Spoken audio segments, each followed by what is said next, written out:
Yeah, get it on. Got to get on. Choice Big mandate you get it on. Good to see Ian Bagg back in studio. Nice to see you. Dates all over the place. Pittsburgh, Brea, Denver. Go to ianbagg.com and find out all about where he's going to be and check out his YouTube page and all that good stuff. Every show's different. Every show is different. It's the exact same. So, is every show different? Some of it. Yeah, okay. So basically, the show's based on I have these checkpoints where I have to do set material, and everything around it doesn't matter. Mm-hmm. So whatever kind of, you do the same thing. You things get you, and you want to talk about it. Yeah, that's all. Yeah, one thing I got into, now I'm thinking about it, because you come into town and you want to acknowledge what's going on in the town. And you get fresh eyeballs on it because you just blew in. Everyone else is living there. And I saw something that I have announced is a very scary harbinger for a town. So what people have to realize is when it comes to towns, cities, you can look at a lot of statistics about schools and grades and standardized test scores and crime and carjackings and stuff, and it amounts to something, but there's other indicators that are more powerful. And I've always said in Los Angeles, when they put the barbed wire around the freeway signs, I was like, that is a fucking bad sign. Bad sign for a city. Yeah. Bad sign for a sign. Yeah. And also, when you come from an airport, when you go into those towns, you can see the the windows have bars in them. Yeah, to where they don't have bars. Yes. It's never gradual. It's like one less bar, two less bars. It's just all bars, no bars. Yeah, and it's crazy. It's right across the street from each other, and you're just like, I guess I can't get across the street. So criminals don't know crosswalks. Stuff to look for. I had a weird thing. I was driving into doing Byron Allen's TV show or whatever in a kind of semi-dicey part of L.A. Byron Allen. Very Byron. And I saw this huge new construction building. It was concrete, poured in place, 5 stories. I don't know what it's going to be, but the bones were there. The new construction, pillars going down to the ground, and all concrete construction, poured in place. And so it gave these big, broad openings of just concrete wall, concrete post, concrete whatever. And I was down the street, and I was about 300 yards away from it. And I was looking at it. As a former builder, I do a lot of how they do that, tilt up, pour in place. Like, what are we talking about here? Block. But from 300 yards away, I thought, there's no graffiti on that building. That's funny. And here, I used to talk about it in the act. We were building in San Fernando or whatever down the freeway, a big freeway overpass. And the freeway overpass, big concrete thing, and they would build, 6 feet a day. Right. And as they were building it, it was being tagged. So it would literally, I think the construction crew just went, fuck it, let's tag it, save these guys some That's money. Funny. It literally just went. And from a didnce, you thought it was an old freeway overpass that was being torn down because it was completely tagged. But no, we just tagged. We didn't even wait for the job to be done and tag it. We tag as they move. Working with them. Yeah, so I'm looking at this building from 300 yards away, and I go, that's all this raw concrete, untagged. I go, that is so weird. Sad that I thought it was weird. That it tempted you. It wasn't even right. It has a fence around and stuff. Yeah, I think I had a can of Krylon in the backseat. So, I got to represent, Ian. You got to let them know. And then as I pulled closer, I could see that they just painted over it a million times. Oh, no way. But by the way, with concrete colored paint, which we now need. Yeah. LA at Home Depot, because what they do is they paint it gray or whatever, but it's like battleship gray, and it makes a big dark square in the middle. Has the same sheen as concrete. We need concrete paint. Like, we need new concrete, medium, and old used just so we can cover it up, because now you've kind of exacerbated the problem because there's a big retaining wall. It just has a big dark gray square in the middle of it, and then I know what's under the square. Yeah. So I hate graffiti. It's the thing that drives me the most nuts. It drives me insane. I don't understand it. Well, the bathroom graffiti's the worst. I'm just like, I can't imagine having to go to the shitter and tag. You know, I mean, it's just like the weirdest. I'm like, okay, that's your property. Yeah, all right, that's what you've decided. I need to mark this territory. Yeah, the one that I find dumbfounding. Years ago, I went and visited my dad in the hospital. In the bathroom of the hospital on the fucking 6th floor with the ICU. Like this is Grandpa clinging to life shit. And they did the tagging, the kind where they get if you ever picture a drywall screw, how it's super pointy, and just carving shit into the toilet seat. And it's like, you're here to pay your respects to Nana. Maybe hold her hand in the last moments of life. But wait a minute. I want to carve out a little time putting my fucking gang numbers into a toilet seat. Like, what?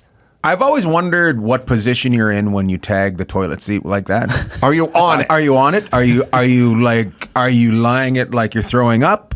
Are you standing above it? It's like somebody holding your hair if you're a girl. Yeah. And you who know wants what's to a good spend that point? much time in a bathroom? Yeah. Nobody wants to spend that much time and be that intimate with the toilet seat. A public toilet seat. And also, what's it say about your crew? Yeah. You know what I mean? You're hitting a toilet seat. That doesn't bode well for you don't your know gang. good property. Yeah, any other form of advertising on a toilet seat we look down upon. So if your crew is being tagged like that, it's lame. But you're right. Sad. I gotta read it next time because is it legible when I'm sitting on the toilet seat or I'm standing above it from the other direction? I didn't check. Yeah, you gotta figure it out. I've never. It's so bizarre. I think if you tag a toilet can you feel seat, it when you sit down and you feel it on your butt cheeks? Oh, you do feel it. Yeah, I think if you tag a toilet seat and you didn't use it, you're a poser. You have to use it. Well, they tag the toilet seat, but they also hit the mirror in the bathroom. It's a fucking hospital in Pasadena. Now places don't have mirrors because because they you get tagged. can't be trusted with a mirror. Yeah, you can't be trusted with a mirror. You can't be trusted. They take the paper towel down. Right. And it's crazy. And somebody has to walk you in a Petco. Right. Because I can't stand graffiti. I think it's the worst kind of human ever. Yeah, come at me. Well, speaking of eerie harbingers, and then I'll get to the real one, but years ago, I used to complain when the only thing that was locked up in a store was spray paint. Right. They would lock the spray paint up at the Home Depot. And I was like, that's a bad sign for a city. But this is 15 years ago. Right. Now, razors and mayonnaise are locked up in fucking cages. We have to lock everything in a cage now. I bought allergy medicine yesterday. Oh, forget about it. I had to get an employee to unlock the cage. And Homeland Security's then gonna when be she talking to took it out, I was like, okay, I'll take it. She's like, oh, no, I have to run this up to the register myself. And I couldn't even carry it. And I was in Home Depot years ago, probably 15 years ago, and when the paint was locked up, and they were selling it to a 16-year-old kid. I was like, what's the point of locking it up? Right. That's the guy. That's the guy right there. Right. He's got a bandana pulled down low. He's wearing shants. He's going straight with to the bathroom. slippers and sanitary socks up to his knees. I want to tell the gangbangers to do the socks up to the knees, right above the shorts. Just go ahead and commit to pants. Are your legs cold? Are they hot? What is it? You're wearing long shorts Make a and then commitment here. socks all the way up. Which is it? They're just diabetics. Got a long flight coming. So this is a bad sign for San Francisco.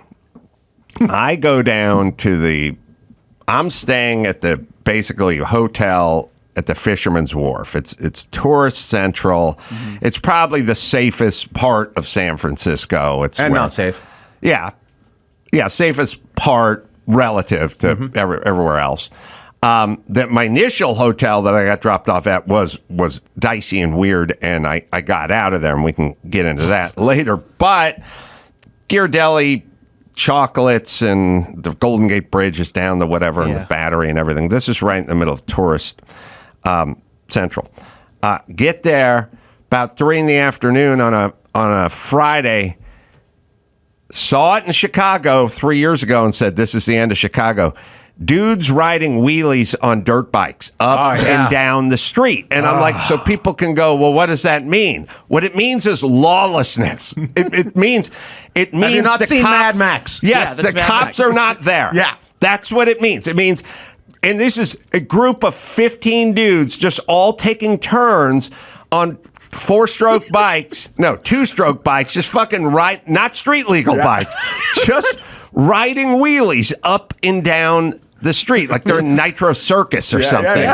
This is early onset dystopia. Like any movie of a dystopian society kind It's of marauding bike. When I was in Chicago, right in the main strip there, eating dinner outside, whatever, same thing. ATVs, guys on dirt bikes, riding wheelies back and forth. Now, what does this mean? It means the cops aren't stopping them. Yeah, they don't stop. It also means that if the cops try to stop them and chase them and they get into an accident, then the city's going to burn. Right. Because they're going to blame the cops for chasing him. Yeah. But I'm just saying, if you run a city and some dude's on a dirt bike doing wheelies, it's Yeah. over. It's done. That means it's done. Yeah. That means the cops are completely pulled back. I was going to a friend's birthday not too long ago, and I was supposed to, on Rosecrans, I was supposed to go towards the beach, and somehow I misread the directions, went the other way. Boom, I'm in the middle of one of those things. Bars on windows. Yeah, but I'm in the Nitro Circus. Suddenly my car is surrounded by everybody. I'm like, I guess we're their leader now. Yeah. I'm part of a crew. Bad sign. Now, San Francisco still dutifully handing out tickets for no front license plate for the course. citizens. Yeah. That hasn't stopped. Yes. It's just the part where these guys are. When I was a kid, if you got on someone's mini bike and were taking it to the street, it was like, we got to wait till Sunday when no one's around, head on a swivel, stick to the side streets, bro. You can ride it along the side street, and then when you get to the main street, you can push it across, pretend like you're pushing it home, and then back up. But no way would you just be going up and down the main fucking boulevard on that shit. Without a care in the world. Not a care in the goddamn world. Not a helmet either. Not a helmet. Not a helmet or a care. So that is a San Francisco, wake the fuck up. This just happened in Chicago, and now it is on. That's funny that you bring up the Nitro Circus thing that's going on with that's a big sign right there. I got to say, it is mildly entertaining to It's see great a to guy watch, but at 12 o'clock riding a wheelie on a 250 Elsinore, crossed for up. 2 miles. Yeah. I mean, later on, the following day, another band of bikers showed up. This is another bad sign. Full-blown mini bike brigade. The full-blown mini bike brigade. Well, they're all different shapes and sizes, but they're mini bikes. Yeah, they're tiny. Yeah. They got the Briggs and Stratton. They're not street legal Loud as at hell. all. Loud as shit. San Francisco pollute more than whatever comes out of a Prius for 15 years. One run on this mini bike will undo it. And the scariest part is half the dudes on the mini bikes are in their 40s, like full beards. Like, I don't know if these were the steampunk guys that lost their way, or the goth guys, or the straight edgers. But there's a whole group. It's a culture. These guys are 40s, 50s, 60s, full. Many of them have grandchildren and served overseas. And they're fucking on taco mini bikes. They're on their grandkids' mini bikes. That's right. That's how they got it. Who outgrew it 4 years ago? Who are these mini bikes? What is this crew? Like, when you hear about like this culture, like you go, well, there's the lowrider culture, and then there's the kind of Porsche German Autobahn guys, cars that have the Japanese stuff, the rice rocket slammed, they have all neon underneath. Yeah, neon, the super effective neon underneath just cheats the wind as you adding mileage and handling to the car. Like all F1 cars have neon, obviously. It's disinfecting the road. That's right. Yeah, so I think to myself, okay, like I'll see the guys on the rice rockets, full fairing Ducati, and I go, I get it. I used to have a few of those kind of bikes, and it's fun to carve up a canyon. And then once in a while, you see the guys on the BMW or Husqvarna sort of all-terrain things with the cases and packs, and that guy's exploring America or something like that. 56, 55. But when I see the fucking mini bike, first off, what's the range of this thing? It'd be like, in terms of comfort, it'd be like sitting on a space heater with someone honking a horn. Just, they're always topped out and overheating. Guys going San down. Francisco, so many hills. Are you kidding me? How are you getting to the top? These guys go up and down PCH. Yeah, they're all They over. don't even have. First off, they're not geared for the highway. No. This guy's 38 miles an hour, wide open. Just so It's loud. gonna explode. Yeah. On a mini bike. What do you think? You're getting pussy? Yeah. Hey, plenty of room on the back. You think you're going to walk into a bar and convince some chick to hop on the back of your bull taco? That's so funny. Look, if your mode of transportation has a ripcord to start it, chicks ain't into that. Yeah. You've just flipped up a lawnmower. It's either that or an outboard motor on a. It's so great, though. It's so great. Who are these guys? I don't know any of them. The guy that I seen on a motorbike not too long ago that interested me was in a Costco gas lineup. Oh, With a motorbike. 2/3 of a gallon. Yeah, that's what I was just like, here's $5. Just go to Yeah, the lines are tank long. maxes out at 4 gallons, and you're saving 6 cents a gallon. It didn't make sense to me. Right. It's like you're screwing up the line. Get out of the way. Yeah, that's a good point. Yeah. Now, there used to be the mods on the Vespa scooters. That's Which a are coming who back. thing. Yeah, I've seen Yeah, some scooters are crazy. coming back. Vespa life is back. The moped hasn't reared its ugly head into this mix. But I don't know, Dawson or Byron, maybe you can find some of these mini bike guys. Like, it was a whole crew. I walked past the guy's park. They're sitting. And then when you're sitting on the mini bike trying to look cool, you can't look cool. First off, you can't lean against it. You'll knock it over. You know, you want to sit next to your fully dressed hog and kind of lean on it with a beer and the cigarette and look cool. It's small for Brad Williams. Yeah, Brad Williams. It's too much. He's too much rider for a mini bike. Nobody was under. Oh, you know, there were like a couple of kids. There were a couple of like 10-year-olds. So that's probably like their fucking grandpa or their dad or their uncle there. Worst fucking parenting in the world. Let's go out marauding on a mini bike in San Francisco. And by the way, all people are doing is jogging by the sea and trying to find some tranquility for a change. And you guys are on your fucking ungoverned open pipe. Like, what is one other hobby that those guys have? Like, well, I don't know if you count facial hair. They seem to be into molding facial hair. They feel like they spend a fair amount of time on the facial hair. They like their beards. There's probably some tattooing going on. I think these guys. Some music they all like at the same. Yeah. just trying to shape out just the type of guy that is into this, and they all find each other. They probably like those. They probably like those kind of L.A. Chicano bands from the '70s, like La Tierra and stuff like that. And I think they aspire to get into a lowrider, but it's too rich for their blood. You think it's financial? I'm only speculating, but when a 6-year-old guy's on a mini bike as a mode of transportation, I'm going to say he's not rolling in clover. Like, he didn't just sell his stock in Apple and cash out. I know what I'm getting. I'm getting a $300 mode of transportation. That's what I'm getting. They all must run out of gas at the same time too. Do we have some footage of these Just guys? 50 guys fueling. Where are they, Dawson? There they are. This is in the San Gabriel Valley. Now, are those guys all on mini bikes or on everything? They look like mini bikes. Looks like most of them are mini. Yeah. And they have the ones with the kind of balloon tires on them. And once they all congregate, they do it with impunity, because I was a guy in a go-kart. That's awesome. Okay, here's the question.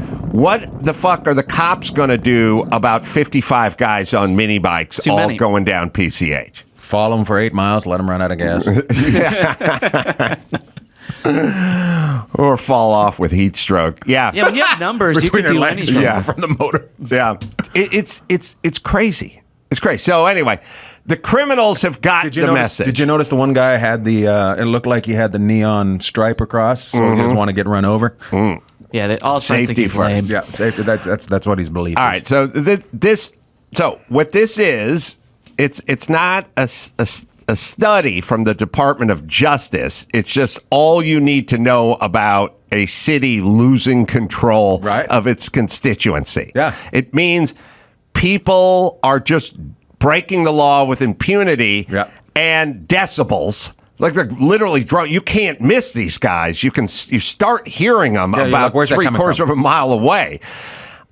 So they've lost control. So San Francisco's lost control. LA's lost control. Any city that has this has I think lost almost control. every city has lost control with all these people. I'm guessing that's why winter still works, because it puts these people back in their house at some point. I'm trying to think. So when you're thinking about moving to a new city, you used to check schools, like how good's the school system, and you'd look for things like employment, like what's the hourly wage here. Right. Now you just look for mini bikes. Right. If they're more like you do that map with pedophiles, you know what I mean? If there's more than 14 mini bikes within a 3-mile area of where you're thinking about renting an apartment, do not do it. You got to go to the area you're going to live at night and sit around for a couple hours and see what happens around 11 o'clock. That's when you'll know if you really made a mistake. Can I also and that? Sure. You also have to show up Monday at about 5 p.m. and see if Waze is taking every motherfucker in the city down your street to get around the log jam on the main boulevard, because you look at the house on Sundays. Right? Yeah. Sunday afternoon, the most tranquil time of the year, of the month, anywhere. the day. Yeah, it's all wide open, everything. But you're on that fucking Waze calendar. You are fucked. That's brilliant. I never even thought of that about buying and looking at a Waze map to see if they go by you. All right. So speaking of, I'm curious about this with Ian, and maybe I'll tie it into this article thing, which is part of the problem Dawson's looking for over there. I got many subjects to get into, but the two very recent articles are another bad sign for California. Which one you got there, Dawson?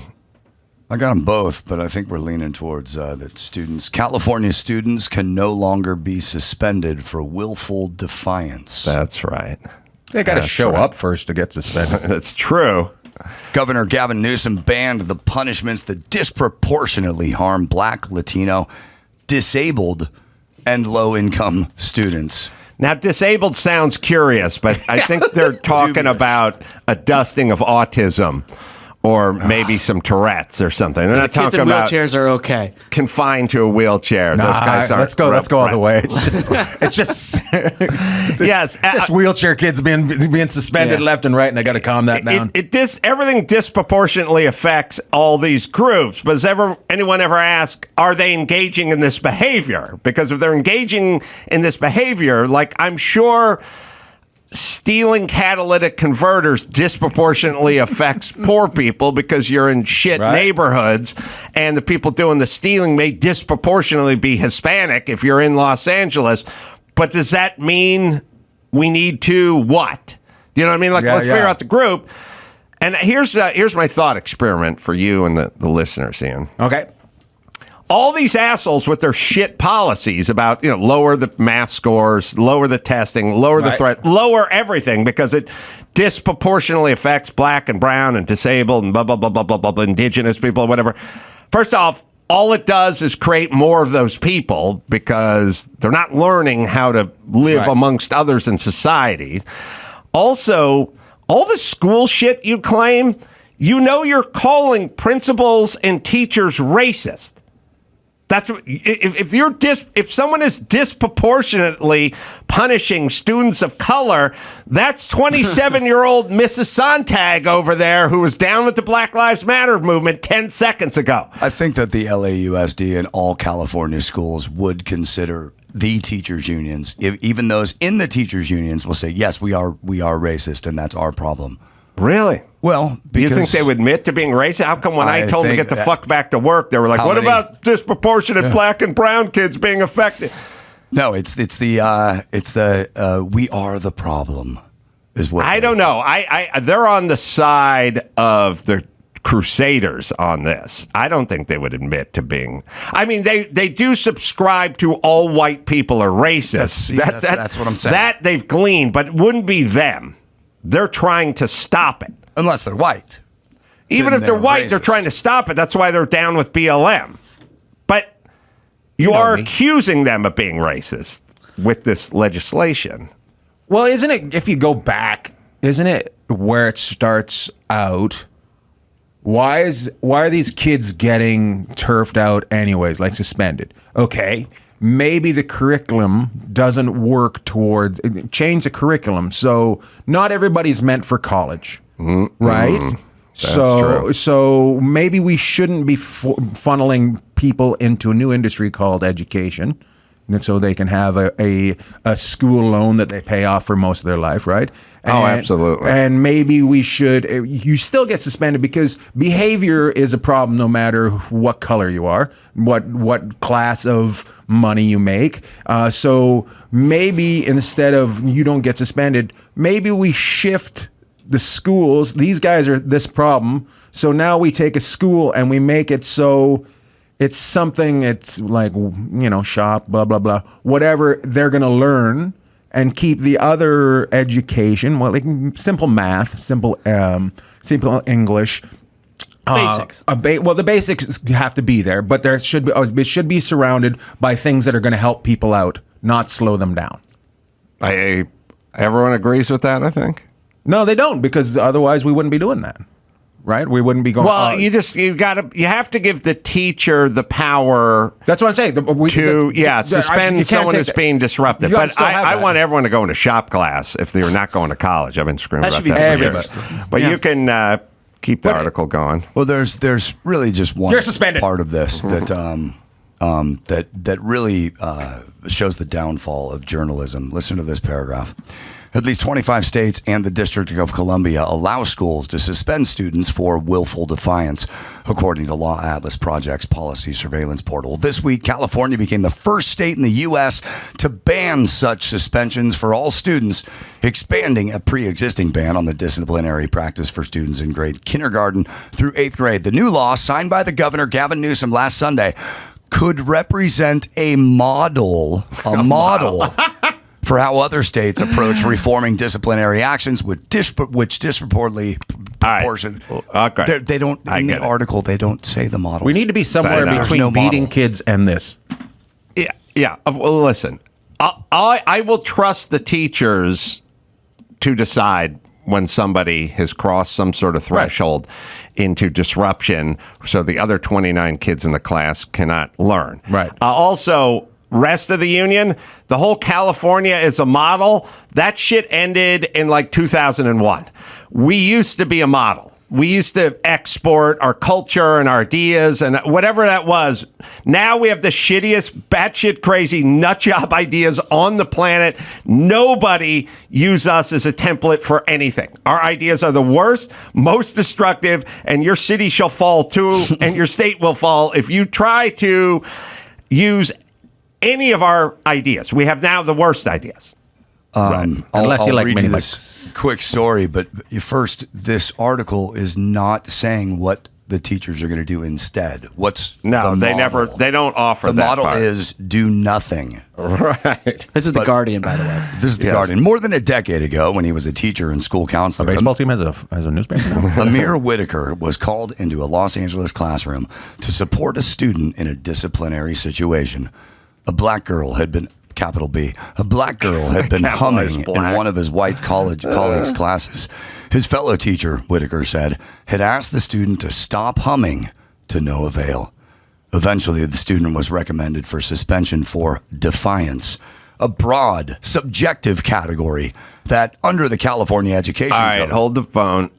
The reason it's subjective is because we cannot list every possible offense, because you can't go no humming, no drumming on the desk, no farting, no belching, no nose picking, no arm farting. Like the list would be so long that it has to be subjective. Sober people who are there to teach kids have to know it when they see it. Right. It's a distraction, yeah. They have to be the arbiters. It's not subjective. Like, yeah, it is. It's up to them. A broad subjective category that, under the California Education Code, meant that a student disrupted school activities or otherwise willfully defied the valid authority of teachers, administrators, and other school officials.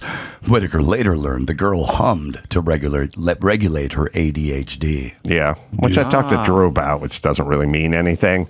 And secondly, if you're afflicted by this to this point, this is probably bullshit, but fine. Like, I bet when she went and saw Fast and Furious that night, she didn't hum in the movie theater. She just fucking watched a movie and sat there for 3 hours. But all right. Because that movie was humming. It fucking hummed. It did all its own humming. Yeah. All right. It's probably bullshit, but if you do have ADHD, you then need to be in a class of like-minded, like-humming students. We still can't have the one student humming in the class with the general pop that are trying to learn a fucking lesson, Guardian. That you're making my point, you fucking retards. Right, Yeah, what and if it's she called choir. What if she had right. Tourette's and she was just yelling obscenities throughout the entire class? They would do something about that. Yes, they would. They should. All right. Anyway, so I love don't worry about California, Gavin. Well, everyone's doing a wheelie right now on a mini bike on a street in front of you, but Gavin Newsom is stepping over homeless people long enough to sign important legislation about kids who hum in class. No more humming. Isn't this the best time to be a student? You're I was just my thinking that. God. I was just thinking I should go back to school. I know, Between this the is awesome. COVID shutdowns, this very simple equation is how you know. I was a shit student. This would be the greatest time ever. You cannot be suspended. You can't be disciplined. Your teachers are scared of you. Everyone can be on a spectrum. You know what I mean? I got a little Asperger's and a little Down syndrome and like a dusting of Tourette's, so don't expect anything from me, So everyone's on the spectrum. Yeah. Right? So I would definitely be on, I'd be on about 5 spectrums. Yeah, multi-spectrum. I would rush like 5 spectrums fraternities. Yeah. I'm Kappa Tard.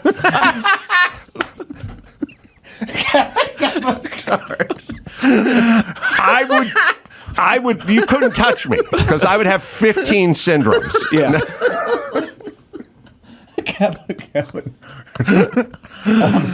Sorry. It's not funny. Sorry to all those people in that. Sorry to all those people in that fraternity. Not only that, I would milk the shit out of this COVID thing. Oh, yeah. And not only that, the new edict. So when I went to school, my whole fucking career was school. Shittiest student, fucking miserable, hated it. I just felt like a marlin just on a dock, just flailing about. If I could hit the open sea, I'd soar, But I was just like sit in the back class, didn't understand anything, fucking dumb. And Kappa Tard. Kappa Tard material. And I would say, every other day, like, I got a stomach ache, I can't go in. And she'd go, you're fine. Everyone would be like, you're fine, go. Yeah, I think I got a cold coming on. I'll go in there. Now they tell you, if you got anything, you feel anything coming on, you just stay home. In which case, I would feel something coming on like 3 days a week, right? Absolutely. Impunity, not question. Not the fucking That's awesome. thermometer's not coming out. We don't need to know anything. You're just sick. You said you're sick, and we're all such colossal pussies. We're scared you're going to infect us with your made-up illness. Yeah. And now you can stay home. Yeah, we'll hold it Or how against about you. taking a year and a half off for COVID? How about good that? times. Like, are you kidding me? Yeah, and so many days off just throughout the school year. Oh, listen, I came home to my house yesterday, and I like walked in, it was like 4 p.m, and I go, "Where's Sonny?" And Olga goes, "He's in Magic Mountain." I go, "What? It's a Magic Mountain? How did I get to Magic Mountain?" It's today's the school day. No, it's teacher free, the student free day. Yeah. Every other Monday, it's like the teachers going. we need this day to grade some papers and to recover. we're doing so nothing on Monday. My son, out of off the top of my head, I don't know, he was in high school for 4 years. I don't know if there's 200. Let's just call it 1,000 days he could have been there. All 4 years, all combined, he's got about 160 days logged, and he's in his senior year. Like, first off, they just took a year and a half off for COVID. And then there was all the COVID scares. We're like, oh, well, Johnny Whitaker got COVID, and then you were playing Foursquare with him, so everyone's staying home now. Yeah. You don't even have to have COVID. You could just know the guy who has COVID. Right. It's such a fucking shit show. And then the way the schools are addressing it, New York just did this. They're like, well, they're just going to lower the standard for all our tests. Like, you think our students are failing? B's are now A's? Not yet. We'll just lower it down. Man, that would be good. You can't get anything other than 50%. You can't go lower. Even if you don't show up, even if you don't take the test, you don't get lower than 50% is the threshold. I was hearing this article out of the New York Times, shockingly enough. Dawson can look for it at some point. But I was hearing this, and I was like, oh, goddamn, where was I when this was going down? 50. It was only yesterday Mr. Gregory failed me out of driver's ed. Only yesterday he failed me out of driver's ed. And I was there every day, and I didn't write the paper at the end, and he just fucking failed me. But with this 50% threshold, it doesn't matter whether you get an A or a D in driver's ed. The point is you get to move on to driver's training. If you get an F, you don't get to move on. Oh, Mr. Diliberti with my biology. This would have been Diliberti. It would have been impossible to get a 175 GPA. They used to say D's get degrees, but now D's get you into UCs. Yeah. Oh.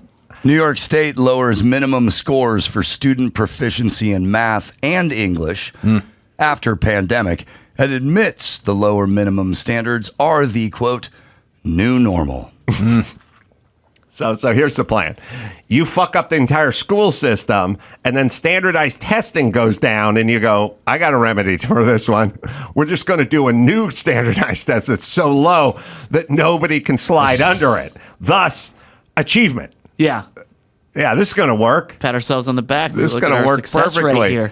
Yeah, there is something in that article, and we'll take a break, but there's something about the 50%. You can't go under 50%. And it doesn't matter whether you show up or take the test or not. That's awesome. Do these people love kids? Or what is their thing? Even kids who died are passing. Yes. All right, we'll take a quick break. I got much more to get into with Ian, and I'll tell you some more about those articles. And we'll do that right after this. Simply Safe. Well, it's still October, but the holidays are coming up fast. And before all the craziness, I should say, starts, you need to protect your home with Simply Safe. Get a new system today for 40% off. Fall and the holidays mean time away from home, so you got to protect yourself with advanced sensors that detect break-ins, fires, floods, and more. Plus, indoor and outdoor HD cameras. We love these guys. They've been a sponsor for over a decade. They're voted Best Home Security of 2023 by U.S. News and World Report, so you know they're good. And the stuff's compact. It's ergonomically shaped. It's wireless. It's all good. 24/7 professional monitoring, under $1 a day, half the cost of traditional home security, money-back guarantee, 60 days of risk-free trial. That's right. You try it free for 60 days. If you don't love it, return the system for a full refund. And for a limited time, you get to 40% off any system with Fast Protect plans. So visit SimpliSafe, 2 I's, simplisafe.com/Adam, simplisafe.com/Adam. There's no safe like Simply Safe. Oh, 14. Oh my God, that is awesome. Still a virgin, right? All right, just checking. Mom and Dad are here. Where everybody's concerned, you're on vacation. Some old ladies looking down here. They want to take your youth. They've seen the twilight. They want to live forever. Has your dad talked to you about sex yet? He has? Did you give him the real speech, Dad? You did give him the real speech? All right. The First time you go down on a girl, it's got a little bit of a kick, but nobody warned you. That's the real speech right there. You have no idea what I'm talking about right now, but I guarantee you. Remember the first time you had Caesar salad? Same response on your tongue. That tastes nothing like the magazine. But after you have Caesar salad a couple times, you're like, I love Caesar salad. I'm gonna have it every day. I don't give a shit. Blah, blah, blah, blah, blah, blah. Ian Bagg is on the Adam Carolla Show. Ian's got shows all over the country, and you can go to ianbagg.com. God, I got so much to get into. Dawson, maybe you found the 50% in that article, or I can buy you a minute. It has never been a better time to be a student, but it's never been a worse time to be an adult who then graduated from that shit show knowing nothing and having the worst fucking attitude in the world and being completely unemployable. That's bad, but this part's good. Man, good luck. Good luck. Good luck to the world. I've said many, many, many times the remedy to these problems isn't this. It's if your car is going up the grapevine and you cannot go any faster than 30 miles an hour because your car is a broken down piece of shit. Right. You breaking the glass on the speedometer and turning it from 30, the needle, to 65 does not remedy the problem. No. You're still going 30. Right. Your just speedometer says 65. Fix the fucking car. Nope, just get in the left lane. Get in the left lane like everyone else. Just slow everybody else Cholo down. on a mini bike going right by you. Flashing the high beams, which is a flashlight. Because there are no lights. By the way, could you imagine the cop who pulls over the one guy on the mini bike on PCH and he's like, registration? Nope. Proof of insurance? Nope. Well, I was going to say, it looks like your turn signal's out, but there are no turn signals. Right. There's no headlights. There's no license plate. Like, one mini bike could be responsible for like 128 fix-it tickets. Do you think it's got anything to do with how much power it's got? You know how electric bikes can ride on the road too with nothing on it? Do you think that's how they're getting away with it? They're getting it's There's got to be some way they're getting away with it. Well, they're getting away with it. Here's how they're getting away with it. How are you going to pull over 55 cholos on a mini bike? Like, what are you going to do? You're going to get a helicopter involved? You know what I mean? And then lassos. Everyone's going to be filming you, and the optics are going to be weird. Like, let's just say the cops rolled up in front of my hotel on Saturday for the 18 guys on dirt bikes riding. First off, haven't you seen enough bank caper movies? You can't catch a guy on a motorcycle. Right. A dirt bike, hop the curb, cross the fucking lawn, over the street. What's a cop car going to do? Right. They can't. And if you attempt, like if you just show up, they just scatter. And then inevitably one of them will get killed scattering because they'll be fucking hauling ass on the sidewalk and hit a flatbed truck. And then everyone will turn on you. And then the city council will create an ordinance that says you cannot chase these guys in a cop car. They're already on. There's a lot of ordinances. They're like in blue places where it's like no chasing criminals. Someone's going to get hurt. You're liable too. So and you become liable. Then you get sued by the world's worst parents of the grieving parents of the kid who bought it in an Enduro. How about like kind of like a Batman car on the cops where you just jump grease in front of them and then just slip and slide all over? Movies have told me anything. The only way to stop motorcycles is a clothesline. Yes, you have to do the clothesline. Yeah. Or but also those little Leno bikes. learned it that way too. Yeah, Leno. Oh God, that's true. Also, all those little bikes, and it just seems like there's a lot of unemployed circus people just floating around. That's what I think. Mini bike for the circus because they used to be able to have lions and tigers and mini bike people, but now the lions, everybody used to ride 'em. you take them away, and now the bears used to ride them. Yeah. You got to think about it. Just bears logic. out of work, living out of a dumpster. Yeah. Probably drinking pretty hard. Probably hitting the honey pretty hard. Honey day drinking.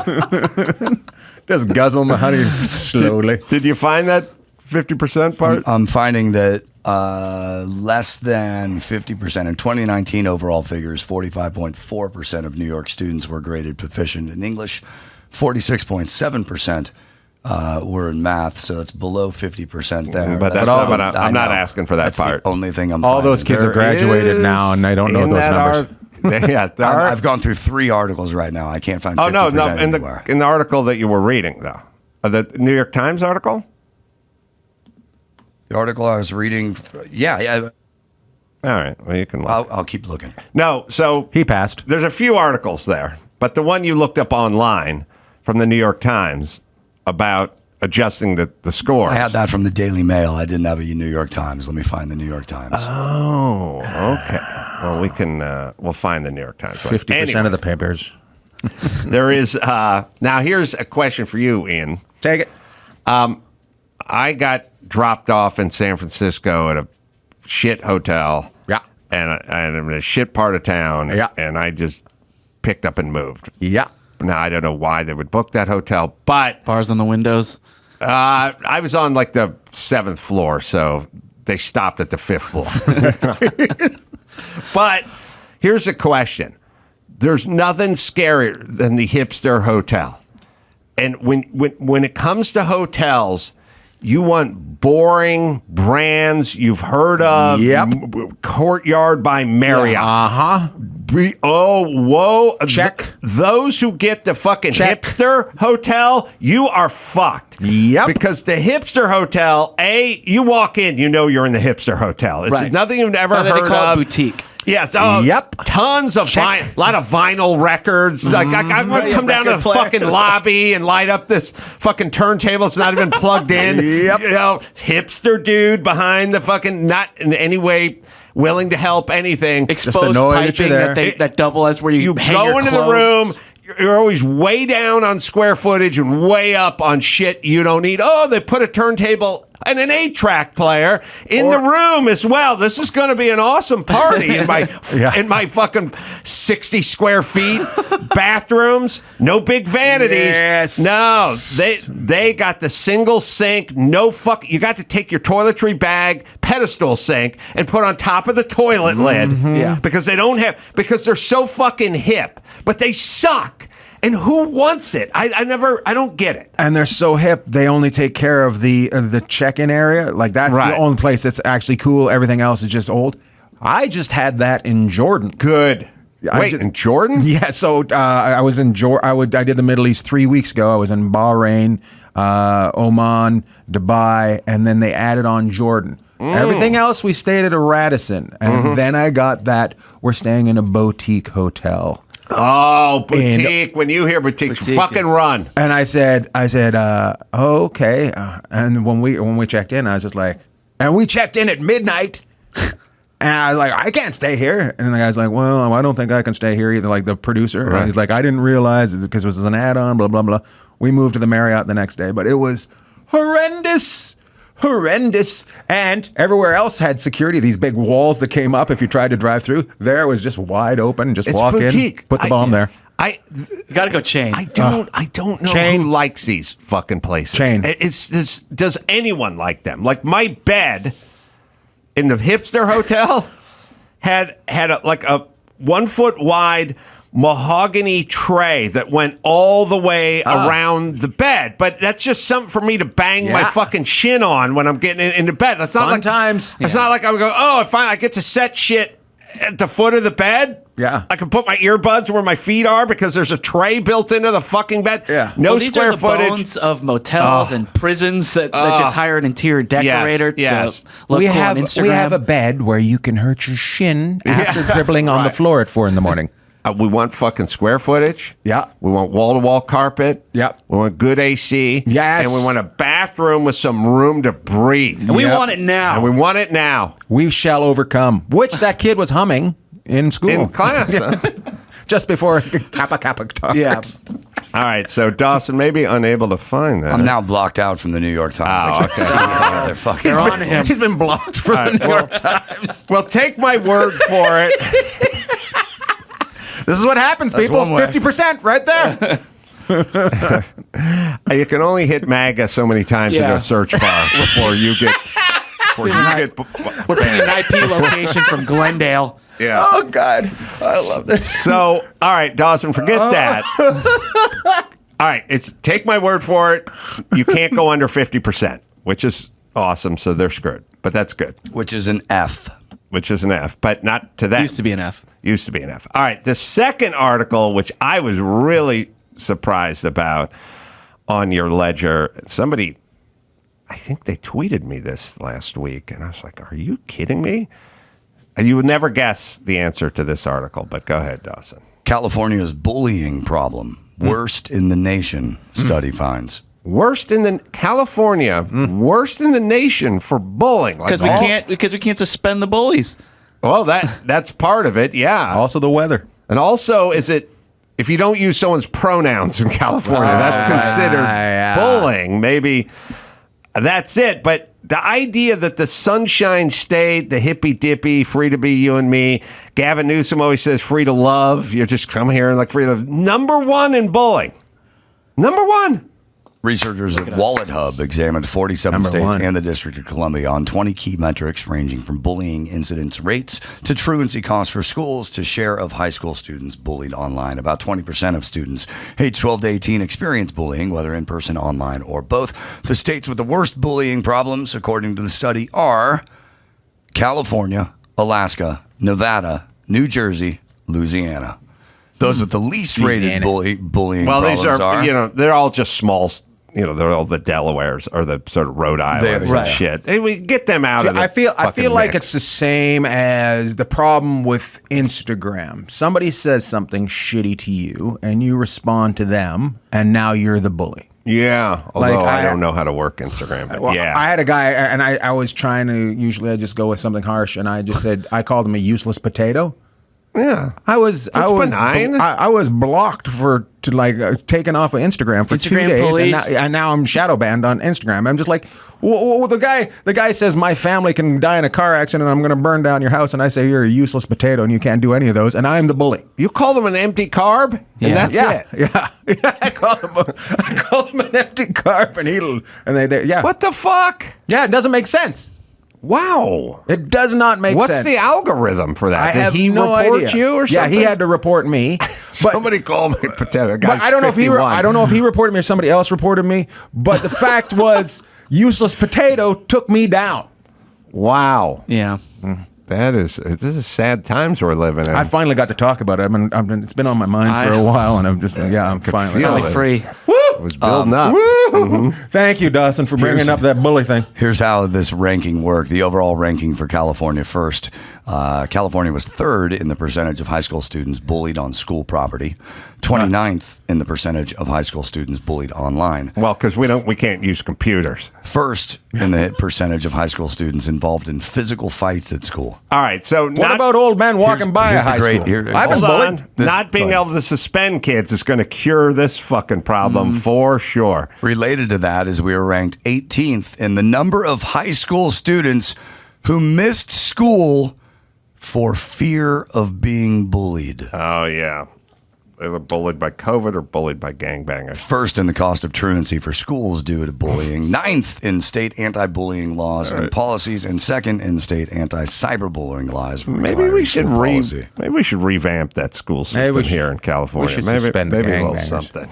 Yeah. All right. So it's all the Hummer. fixed. Gavin Newsom's got his hands around this one. Do not worry. Right around its throat. And by the way, remember I told everyone about exporting our shit? This is it. Enjoy, Iowa. It was Yes. Yeah, school to mini bike pipeline. All right. So here's a question for you, Ian. All right. I had this thought. Okay. I was traveling through the airport in San Francisco on Sunday morning, and I saw a big banner behind the Southwest. Welcome thing. home, Adam. No. Guy came down the Delta terminal on a mini bike. He grabbed my backpack. There's a big banner, and I don't know if you guys know it, but it's Hispanic Heritage Month, which the original. I don't know what they need a new publicist because everyone knows Black History Month, but we never hear about October. It's because of the Germans, Oktoberfest. Oh, they've usurped it. Yep. They stole all their thunder. And they're tricky because Oktoberfest is really in September. And November. Yeah, but they took over the whole They took over like range. 3 months. Yeah. As they were losing the war, what can we do to the Mexicans? That's They right. They How figured it out. about right? So October, it must be, is Hispanic Heritage Month, at least according to Southwest Terminal. It should be August the 8th. Cinco. Yeah. Well, because October's 5th? also No, that's sorry. What? Ocho. Ocho, yeah. Ocho. Yeah, Ocho. October's also Breast Cancer Awareness Month, so you don't want to tie it into. There's too many months being with the people. We only have 12 months. Right. Everyone can't get one. Yeah. Or you're fucking sharing them with the gays or the Yeah. breast cancer people or whoever. Everyone's start whacking these months off. Gay, Gays have Latino, a lot breast of months cancer. now. That's right. By the Huh? way, the gays have a lot of months now. Oh, they got a lot of months. Yeah, Okay. There's a new one. We're I'll in give a them new every one. month because they know how to party. Every- They know how to yeah. party the best. They're Like fun. they go to work the next day. That's why they get a whole month because they're just like up the next day and back to work. No complaints. Yeah. So Breast cancer's down for a week. I'm looking at the. I'm looking at the. Sorry.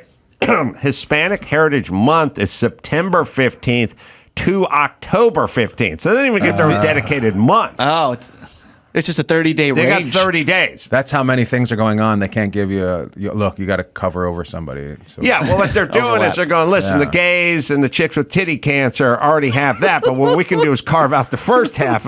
Listen, Mexicans, we're going to give you the first 2 weeks of October, then we'll give you the last 2 weeks of September, and it'll work like a... Nice little compromise there. Okay. It's going to cost you extra on the T-shirts, but we're going to give you these. That's right. It's going to make printing the calendars a bitch because we're going to spill it over into the next month. So October is LGBT History Month. Oh, it's history. Yeah, June is Pride Month, but now we got history. I tell Fight for the country, get a day. you. That's right. That's right. One That's day enough. We should memorial. just do what China does, like Year of the Rabbit, Year of Year of the Gay. Yeah. Year of the homo. We just have a gay year. Yeah. Yeah.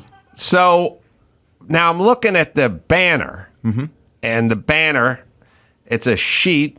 It's about 6 or 8 feet wide and about Hold on, a 4 sheet? 5 feet. Oh, it's cloth. It's not fitted. So it's stolen out of somebody's window. It could be. It's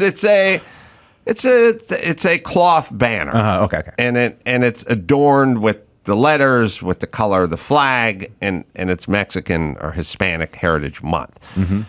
But also on the banner are representations of Mexico.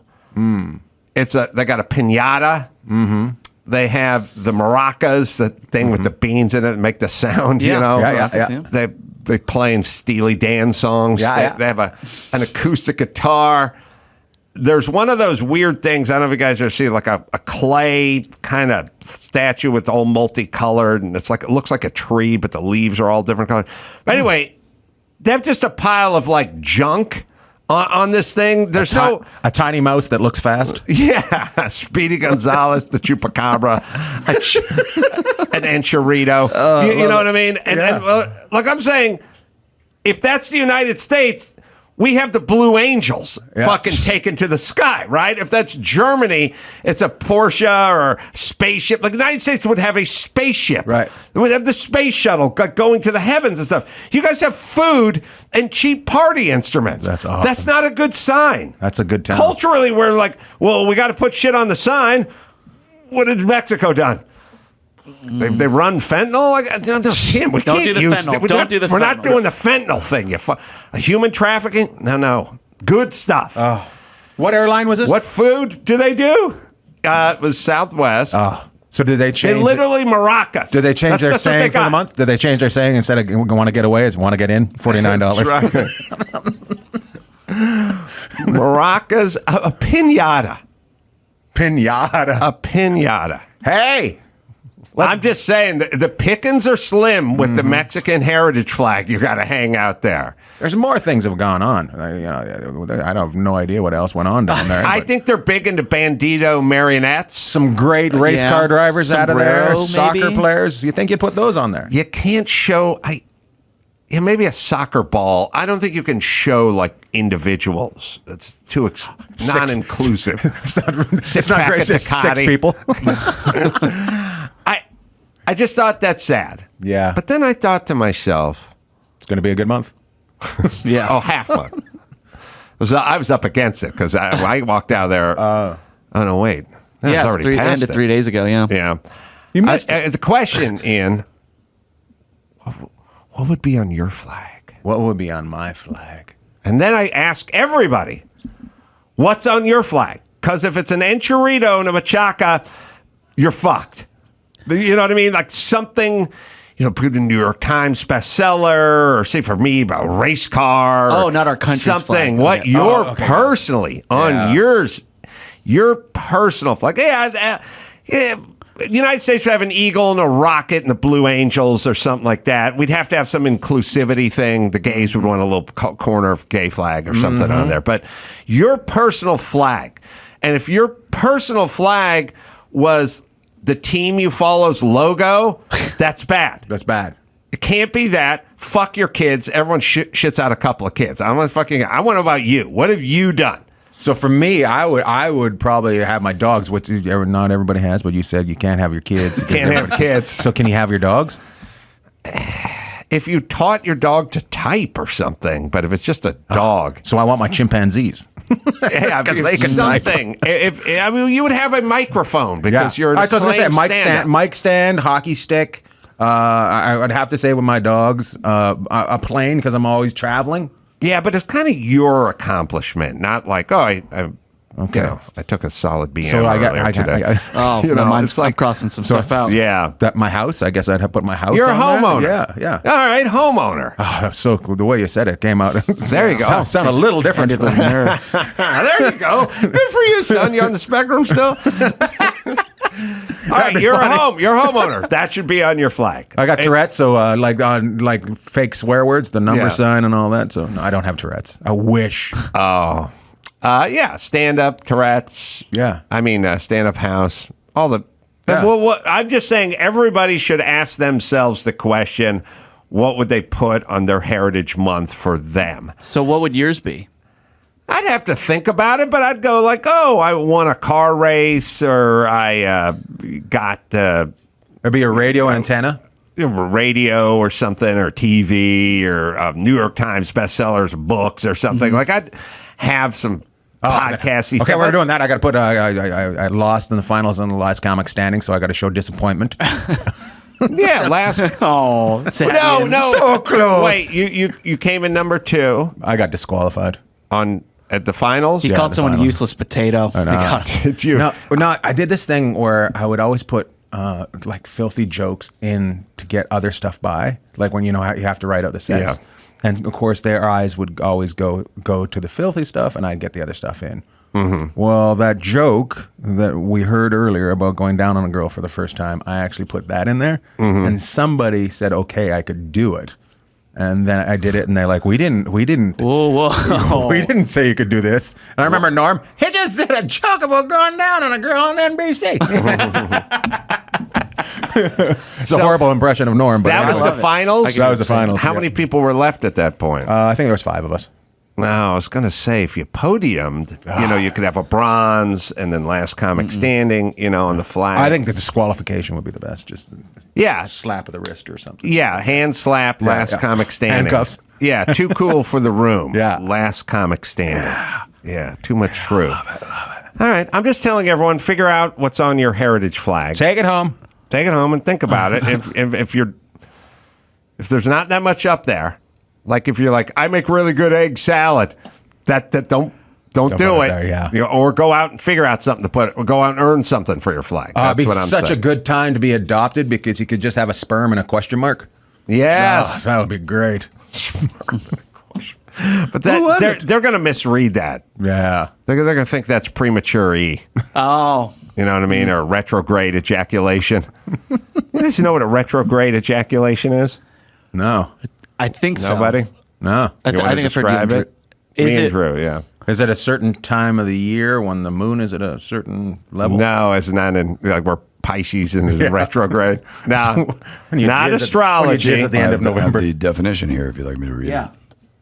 Retrograde occurs when semen enters the bladder instead of emerging through the penis during orgasm.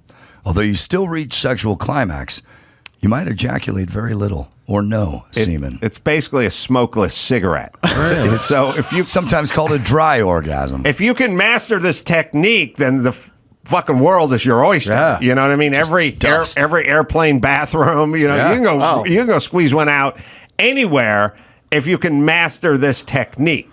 Yeah, why even go to the bathroom? Yeah, you're right. Hey, later, I'm not going to get up. Come dust. Yeah, all I need is a magazine. I'll take care of this. That's just the sound of it at the end. Yeah, you. I think as I What do you recall, do with your fingers? you take your fingers. Well, this ain't going to happen on its own. What do you mean? Well, of course not. You got to put your fingers up your taint.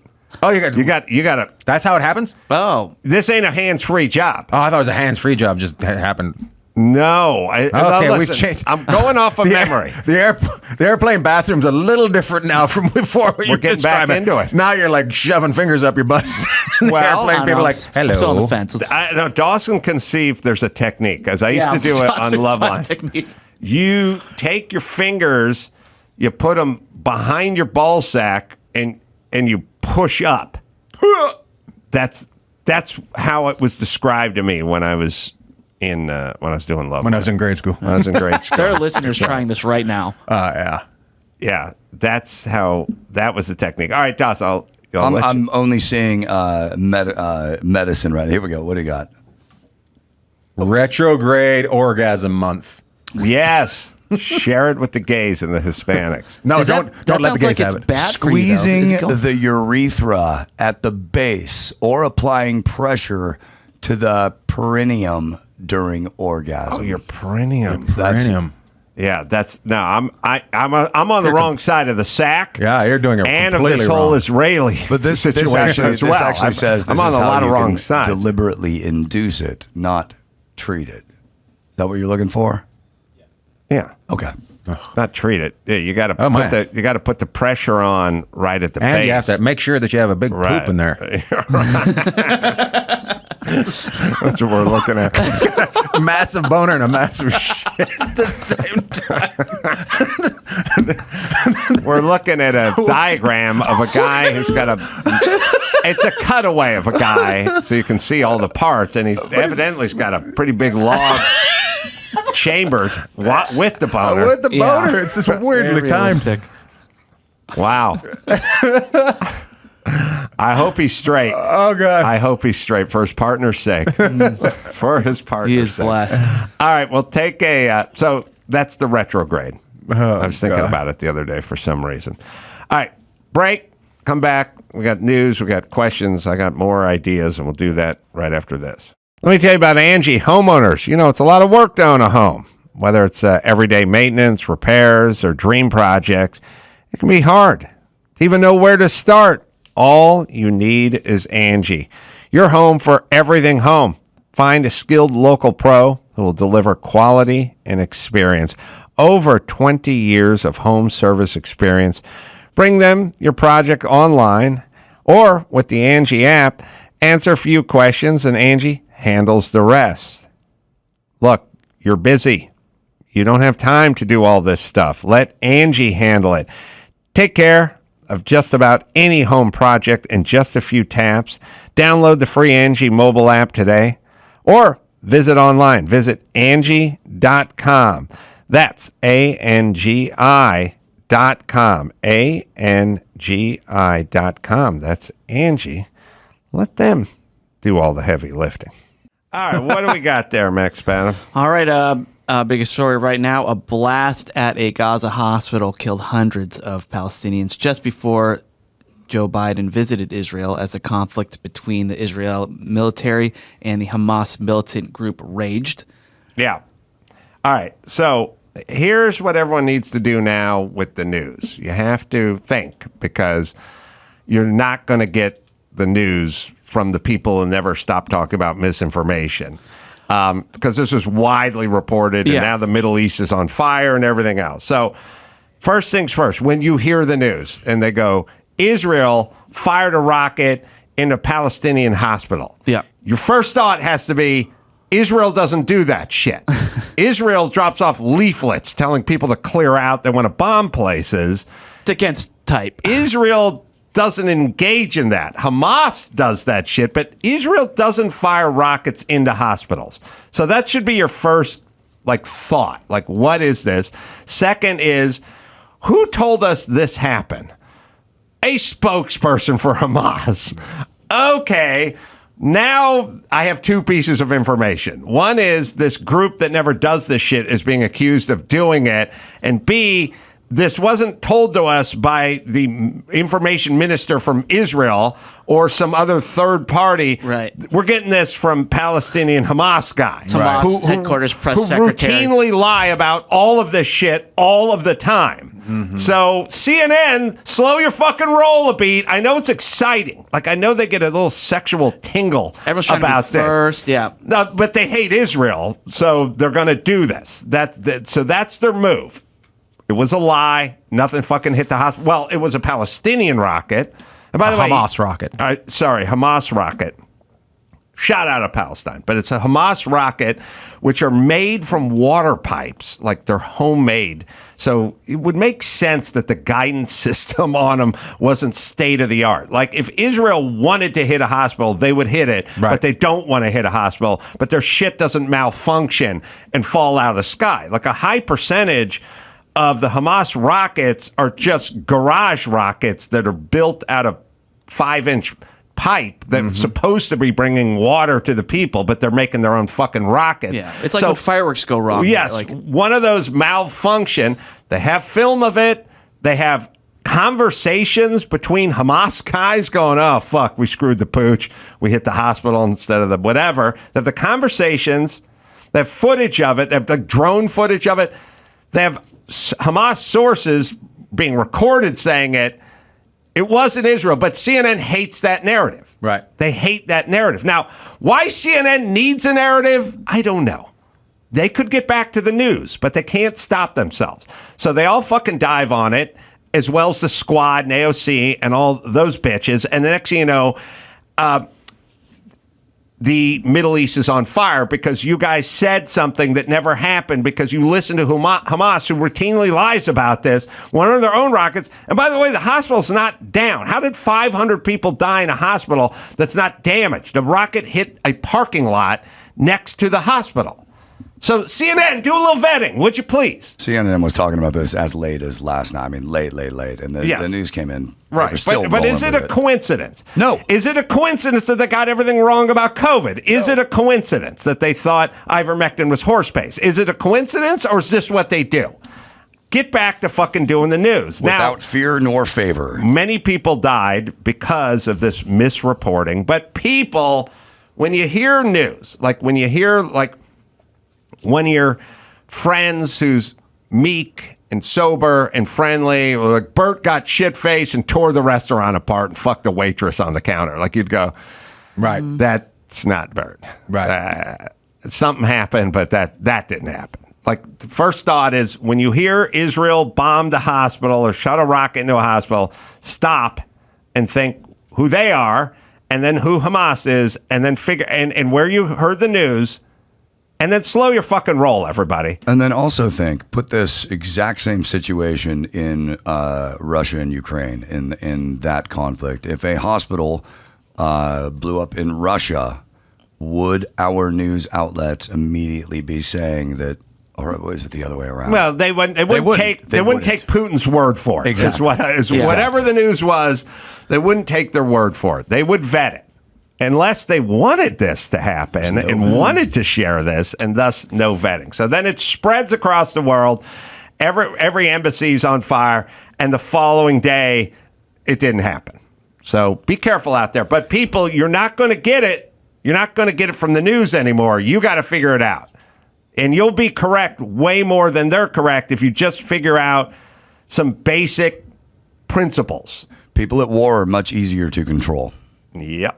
All right. And by the way, a lot of the articles now, because this is still developing as we record this, are just changing. Like, we have reason to believe. Well, they can't call themselves lying and wrong all at once. Reason to believe. Slowly. It's basically CNN. What CNN has to do about this or COVID or all the shit they're wrong about is what you have to do when you get busted cheating. You do the it was a one-time thing. I just felt a titty, it wasn't a. Then later on, it was like, yeah, I dropped a digit and ate some Caesar salad. That's fine. But I came inside myself. I did a retrograde. I went full retrograde. I went full taint mash retrograde. And then at some point, it's like, well, the fair was 6 months, but you got soft pedal. You got to walk it back. It's I had called to poop walking inside it me. back. Inside me, and I retrograded her. Yeah, it was a mess. Because some didn't come out the front, but I guarantee it came out the back. At least a little turtle. All right, so they're lying. It is funny, though. Chris made a good point. There is evidence is now a new sin. I mean, what was we have a reason to believe Right. is now a synonym for evidence. Right. But it's just less damaging. Yeah, somebody, God, I can't remember who sent this tweet out, but it was really smart. They said that all the guys, the 51 intelligence experts that signed the Hunter Biden laptop as a fake document that was a lie, would they be as careful to vet this? Would because anyone who's been around for more than 10 minutes should be like, you're taking Hamas's word for blowing up a hospital? We need to vet this. Yeah. Half of America has taken that word too. So CNN listened to these guys with the Hunter Biden laptop fake thing, but did no vetting when it came to a hospital in Hamas, which is still there. All right. Just don't listen to them. That's all. And at a certain point, you have blood on your hands. Like at a certain point, whether it's locking kids at home for a year and a half or setting the Middle East on fire, news outlets, at a certain point, some of this is your fault. All right. That's how they make money. That's true. Both sides make money. All right. All right. All right. All right. There also, this just happened today too. After 18 years, the mystery of what happened to Alabama teen Natalie Holloway in Aruba has been solved. What do you think happened, Adam? After 18 years, Sloot Yep. was accused of killing her. Yeah. But they never found the body. No, yeah. Due to lack of evidence, him and his 2 other cohorts were let free. But Didn't he have to kill 3 more girls before they figured out it was him? Yeah, he killed somebody else, Yeah. and then He did, yeah. He also pled guilty. Well, so he tried to extort money from Natalie Holloway's mom. No way. Yeah. Oh yeah, he's like, I'll tell you where your daughter's body is if you give me some money. Yeah, he wanted No like way. $250,000. And see the worst. I want to get hold of the Sloot family and go like, what did you do? What Exactly. You were Yeah. the worst. First off, you should have gone retrograde on that ejaculation because that absolutely. kid's a fucking monster.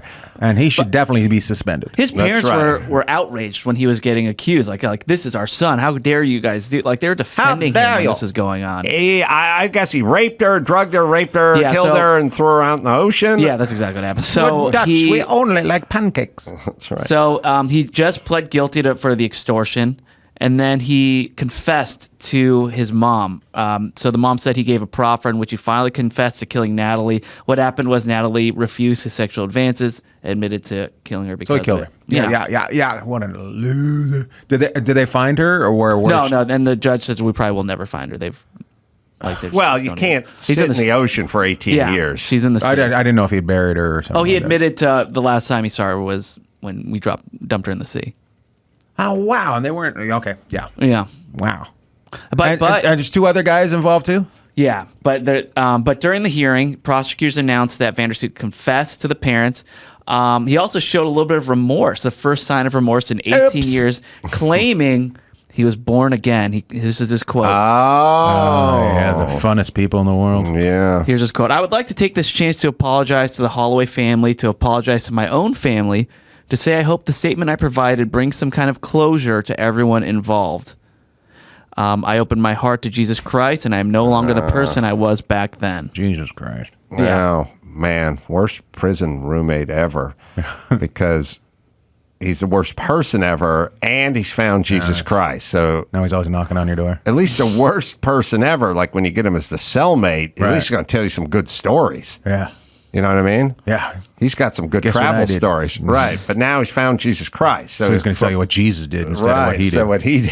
That's right. Yeah. From a friend who did a time for robbing banks, he told me that you only find Jesus in jail if you just want to try to be safe. The gangs will kind of leave you alone if you become.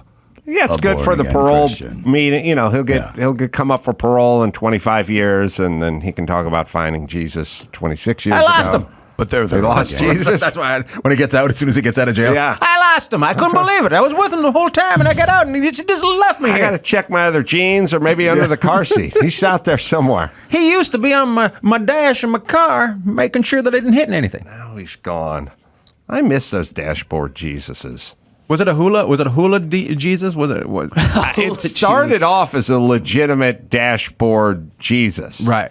And then at some point, it turned into a hula, but I don't think it was a hula Jesus. It's a good. But there's a hula, There's a hula dancer. girl. Yeah, but and then somebody had to cross-pollinate the hula dancer and the dashboard. And then they Jesus. made a saint. Right now, there's a saint that you're saint of driving. Yeah. I don't know. We got to ask people that are celebrating Mexican I'm Heritage Month. going down. They're going to have 3 days They're late. going to have that saint. All right, let's. So Vandersloot, by the way, he's serving a 28-year prison sentence in Peru for the 2010 murder that of must be a Stephanie fun prison. Flores. He was allowed temporary release to face these extortion charges and wire fraud charges, and then so he will return to Peru to finish the murder sentence, and then afterwards he will return to the U.S. to start his prison sentence for extortion and wire fraud charges. I'm sure what he was doing was trying to get into an American prison because the Peruvian prison was hell. Oh man, That's probably what he was up to. Why he confessed. Peruvian prison just sounds like. It sounds like something your agent would yell at you when you're talking about quitting him. You know, you're going to end up in some fucking Peruvian prison. Is that what you want? You asshole. You need me. You understand? You're going to be playing a Peruvian prison. You got it? You got that bag? Yeah. You won't even be the big one on the title. It'll be a Peruvian band, and then You'll be featuring. pan flute. Yeah, you won't even be playing. There'll be a Calypso band. It'll be at the top. And then it'll be Ian Bagg featuring for the Calypso band. In a Peruvian prison. You walk out of this office, that's where you're going. Not want to work with me. Fuck you, sir. All right. All right. Also, All right. All right. in the another shocking story, Adam. So, lingerie retailer Victoria's Secret. Well, hold on. Somebody brought this up, but there is me and Norm MacDonald, because you just brought up Norm. Yeah. Reenacting the phone call of Jordan. Is it Jordan Vandersloot? Joran Vandersloot, played by Norm MacDonald, calling me, the friend. He wants me to move the body.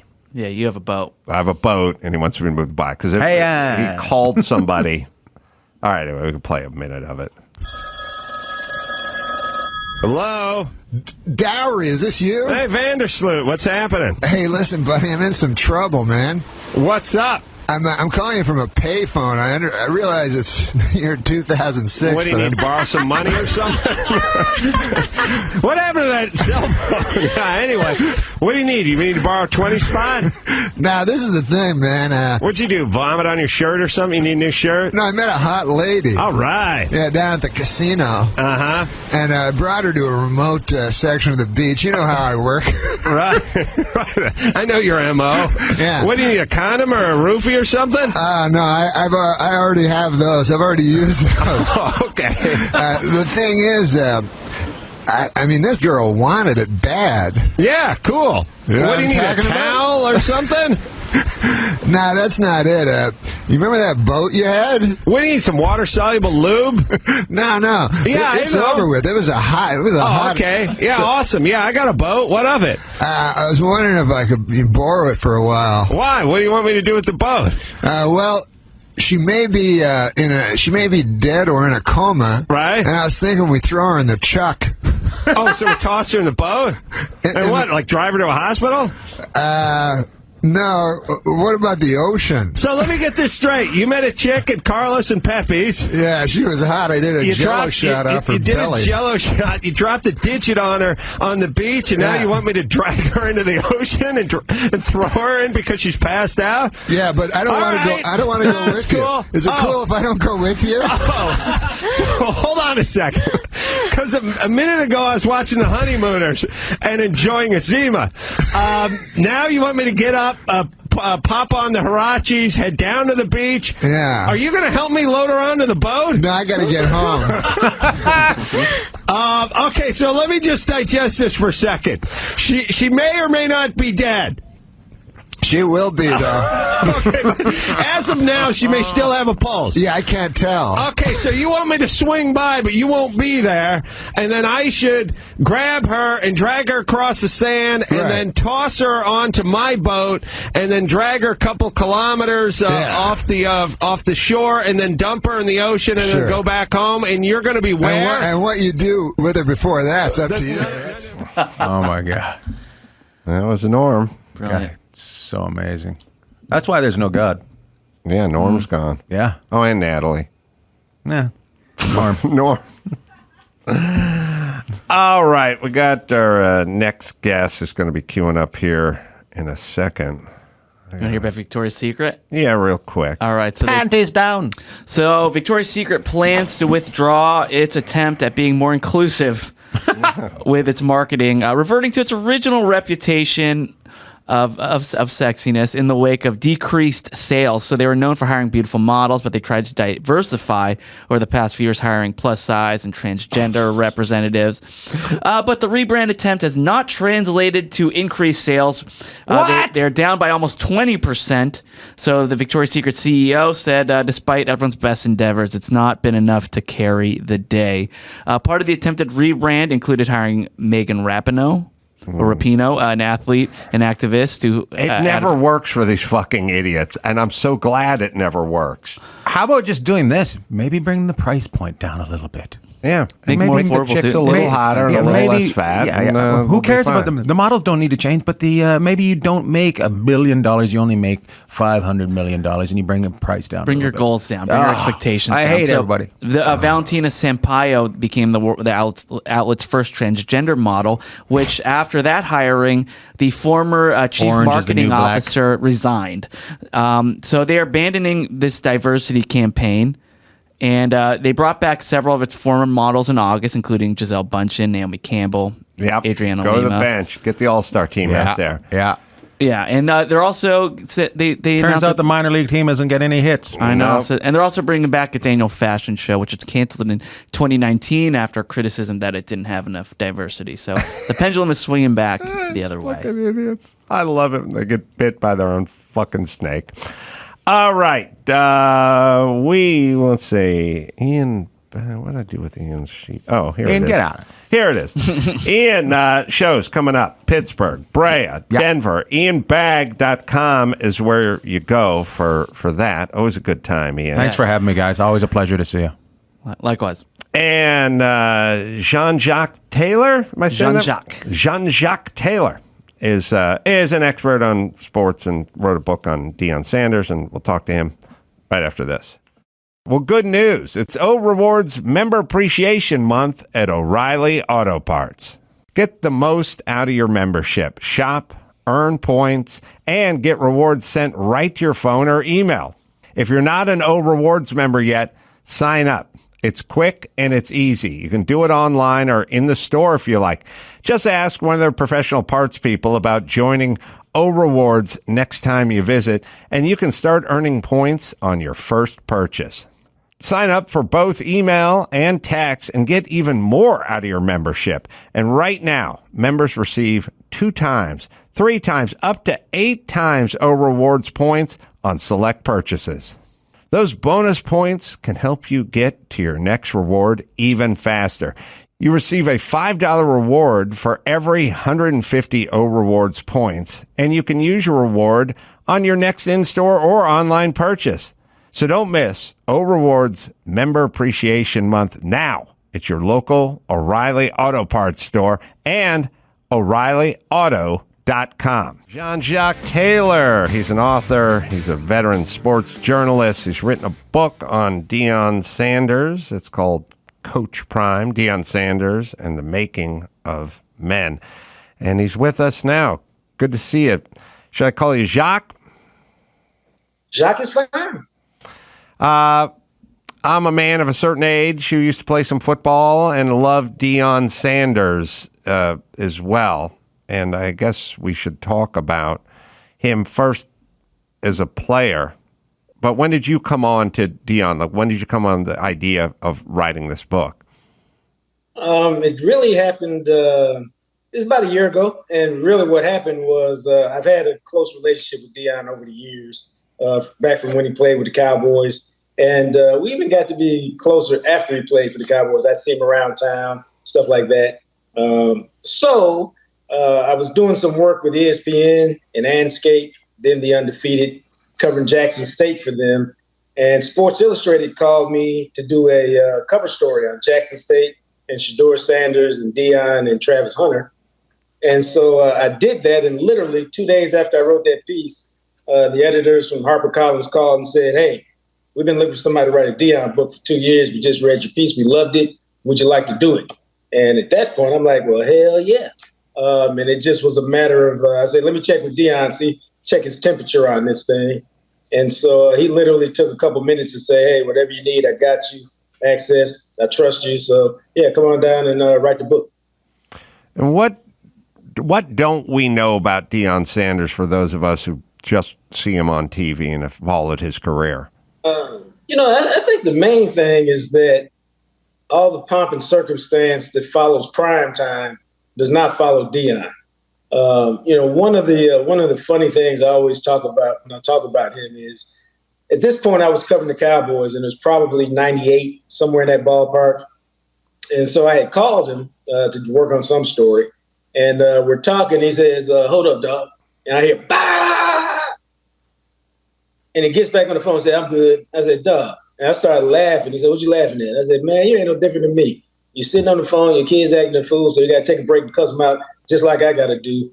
And it was just funny to me because you think of these superstar athletes as being different, and they really aren't any different than me or you or anybody else, except their bank account got a lot more zeros. That's really the only difference. And once I took him like that, our relationship got just changed because I just saw him truly as just a dude.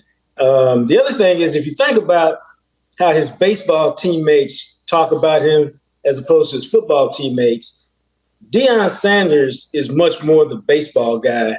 Prime time is much more the football guy. Mm-hmm. Like, you rarely hear his baseball teammates say anything other than he's a great teammate, he's great in the clubhouse, this or that, because he's really kind of a low-key guy. And most people are like, what do you mean he's low-key? He's always this or that. No, he's really low-key away from the football field. And so once you understand that, you get a much deeper recognition and understand who he is and what he's all about.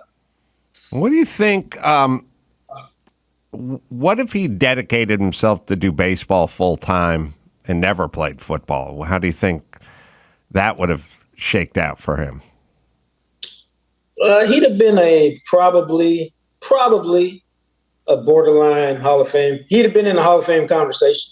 Mm-hmm. And that's because had he played full time, he'd have been a better hitter. He wouldn't have hit so many home runs, but he had a hell of a lot of triples. He'd have been a good outfielder, and he could have played a long time. I don't know if he'd been a Hall of Famer, but I think he'd be in the conversation of, is he good enough? Does he have quite these numbers, those numbers? Because he would have added an element that we don't see a lot, and that was the speed element. I mean, a few guys have it, but his speed is a difference maker, and the way he could use it and change baseball games, that would have made him a heck of a player.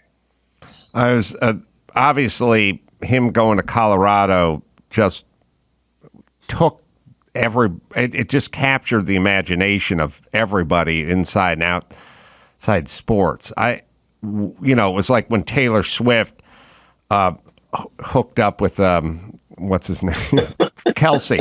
Like, everybody just went nuts. People that weren't interested were all of a sudden interested. And when Deion went to Colorado, everyone went nuts. And he had a bad loss last week, I believe. Saturday?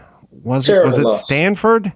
Yeah. Playing Stanford? I was watching. So I'm sitting in this, and I'm at a club. I'm at a stand-up club, sitting in the green room upstairs of Cobb's Comedy Club in San Francisco, and I'm watching this game, and I got to go out on stage, so I can't sit there and watch the whole thing. But they're ahead, I don't know, 19-0, 17-0 or something, and Stanford starts clawing back into it, and I go out do an hour set, but I come back and my guy in the green room's like, "You're not going to believe how this game ended." And obviously, so it's taken a little of the bloom off his rose, a little, the fairy tale maybe ended a little bit. But what's your take on what he's going to do in Colorado? He's going to do great in Colorado, ultimately. He did great in Jackson State. And the same process that he used to win at Jackson State, he'll use to win at Colorado. Some people really, truly understand what it's all about. Look at Lance Leipold, the coach of Kansas. Nobody really cares about him because he's the coach of Kansas. But he was a winner, big-time winner at Wisconsin Whitewater, Division III school, like 4 or 5 national championships. So what does he do? He goes to Buffalo, which hadn't had a good team in forever, and he makes them a winner. And then what does he do? He goes to Kansas, and now they're a top 25 borderline team. Why? Because he understands through his vision and through his lens what I need to do, Lance Leipold, to win. Well, Deion is the same way. That's why Bill Parcells could take 4 different NFL teams to the playoffs.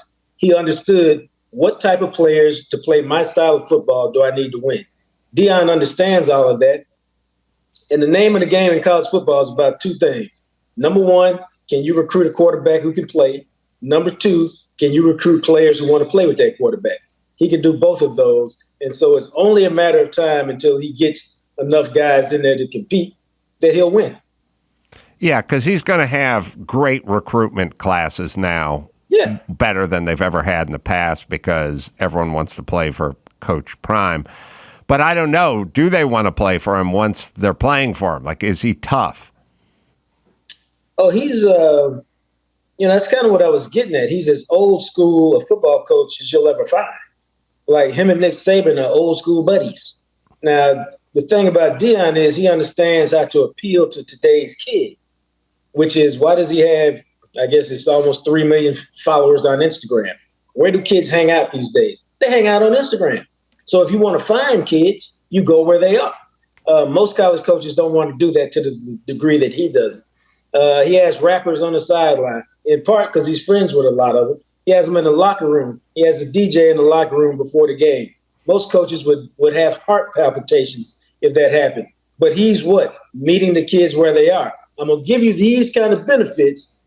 That's the benefit part. Now, what I need from you is old school hard work. He doesn't allow earrings in the football facility. You can't have cell phones in the meeting rooms. All of these kinds of things. You can't wear white socks. You got to wear black socks, and they got to be above your calf.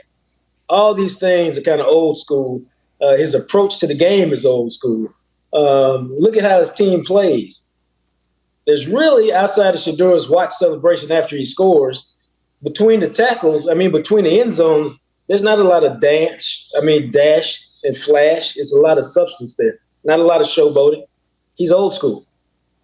How did you get your career started doing sports journalism? I really decided when I was probably about 10 that I wanted to be a sports writer. Can't tell you why. I just love sports. I was probably very pragmatic even as a kid and realized I wasn't going to be a great athlete. And so if you want to stay close to the games, this is the way to do it. And I literally became single-minded focused doing that. Matter of fact, over on my desk over here, I found a notebook from 1985, March 1985. And in there, I wrote a poem about how I'm going to knock Skip Bayless off as the best sports writer in Dallas. Randy Galloway was the other big-time columnist in Dallas at that particular time. I was going to surpass him, and I was going to be the man in Dallas. And so I went to Ohio State, and my parents thought I was crazy at one point because I told them, hey, I'm covering the football team this semester, this quarter. I'm only taking 1 class. I'm going to be the sports editor the next semester. I'm only taking 1 class. And they were like, what are you doing? I was like, I need to be great at these things I'm doing, so I don't need to be distracted by other classes.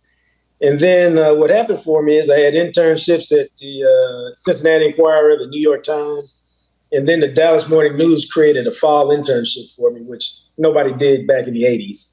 And basically, when I finished that internship, I asked them if I could stay another 3 months. And they said, first you want us to create a fall internship for you. Now you want to stay another 3 months. I mean, who do you think you are? I said, yeah, all I can do is ask. And Dave Smith, one of the legends of the game in sports journalism, said, I don't know what I'm doing, but okay, you can have it. And when I left that internship, he said it was March, because I stayed there September to March. He said, if you can graduate by the end of the year, we'll hire you in January. And so I was fortunate enough to start my career at the Dallas Morning News. And 2 years later, I was covering the Dallas Cowboys. The greatest blessing you could ever wish on your kids is knowing what they want to do. Yes, it is. The saddest I ever feel for somebody is when especially an adult, like sometimes you meet people in their 30s or 40s and you just go, what do you want to do? And they go, I don't really know. Like, I like ice cream. Like, it's the saddest thing ever to not know. And it's the best piece of advice. Focus, just pick a lane. Yeah. You can get generally educated whenever you want. That's a luxury. Do it on your own time. But you need a job and you focus. And then you get in with the Cowboys, America's team. I mean, it's crazy. I was watching the Cowboys playing the Chargers on Monday Night Football in the Chargers' home stadium. And when Dallas scored, the place lit up like a pinball machine. It was so loud, I had to play it back 3 times going, where are they playing? You would never hear this in any other stadium. The notion, I mean, LA's the worst because you can watch. Arizona's not too far behind in terms of Cowboy fans. Because Arizona probably has a lot of transplants from Dallas. Yeah, and they went years when they didn't have a team. Right. And they got a lot of transplants, I think, from LA, and that's a big Cowboys territory. Right. Arizona's kind of like a home game, even though they played like it was a road game this year. It sounded like the home team scored when the away team scored, which is, I guess, good for you and your job because it just makes it nice to have, I guess, the highest profile team out there pretty much, and you're covering that. It's always been a blessing to cover the Cowboys because people care about the Cowboys, whether they win, whether they lose, whatever's going on, people care about them. So it's good for business, and that means it's good for me. Yeah, I'm old school in that I'm not a Yankees fan, but I don't like it when the Yankees suck because it just feels like it's kind of bad for baseball. And I feel the same way about the Cowboys. I'm a Rams fan. I'm not a Cowboys fan, but I like it when the Cowboys are good because I just feel like it's good for the game. I would say that. I mean, there's a couple other teams like that, but the Cowboys, because they have such a wide appeal, and the beauty of the Cowboys is that people care. There's a lot of passion about the Cowboys. Whether you love them or whether you hate them, there's a tremendous amount of passion about what they do. Jerry Jones is a marketing genius and understands how to keep them front and center in terms of what's going on in the league. And so it all starts and begins with the Cowboys. You can tell because even when they stink, they get their 5 Monday night national TV appearances every year. They're going to have that. And, it's just the way that they're built and the way that the league caters to them. You think Deion's going to win a national championship at Colorado? And if so, how many years would you give it? I'm trying to think. I know he'll be in the hunt. It's hard to win a national championship. It wouldn't surprise me if he did. And I'd say it probably takes him probably 5 years to get one, 5 or 6. And here's why.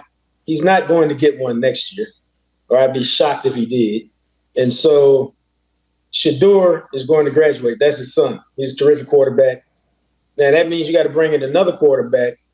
And it's just hard to win the national championship without a great quarterback. But I think they're going to be in the hunt because he's a recruiting machine. He's got a lot of good recruiters on his staff. He's more of a closer.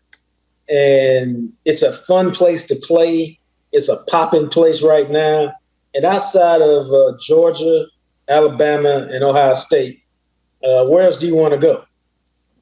You think his sons are going to go the show? Think they'll go the NFL? Well, I don't think there's any doubt Shador's going to the NFL. I think Shiloh is a different question. I think Shiloh will be in somebody's camp, and then it'll be a matter of how well he plays because he's a thumper at safety. But the only problem with being a thumper at safety is what's the game doing? The game has changed to a lot more of a passing league. And so you got to be able to cover. You got to be able to run. And he'll be in somebody's camp, and he'll get a shot. But I think for sure, Shador will be in the league for a decade or so. At quarterback. Absolutely. Yeah, so he's that good. Yeah, I mean, what he's been. What you say about what we say about people who single-minded focus know what they want to do.